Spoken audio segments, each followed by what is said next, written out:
ಮರಳಿನಿಂದ ಮಡಿಕೆಯ ಮಾಡಿ ಮಲಪ್ರಭೆ ನೀರು ತುಂಬಿ ಹಾವಿನಿಂದ ಸಿಂಬಿ ಮಾಡಿ ತಲೆಯ ಮೇಲೆ ಹೊತ್ತು ತಂದಾಯಿ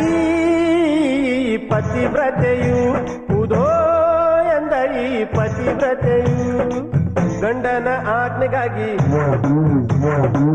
ಮಗನ ಕೊಡಲಿಗೆ ತಲೆ ಕೊಟ್ಟು ಬೂದಿಯಾದ ಮಕ್ಕಳನ್ನು ಮತ್ತೆ ಪಡೆದುಕೊಂಡಳು ಎಲ್ಲಿ ಕಾಣೆ ಎಲ್ಲಿ ಕಾಣೆ ಎಲ್ಲಿ ಕಾಣೆ ಎಲ್ಲವ್ವನಂತವಳ ಎಲ್ಲಿ ಕಾಣೆ ಎಲ್ಲಿ ಕಾಣೆ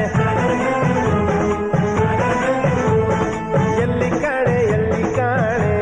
ಎಲ್ಲವ್ವನಂತವಳ ಎಲ್ಲಿ ಕಾಣೆ ಎಲ್ಲಿ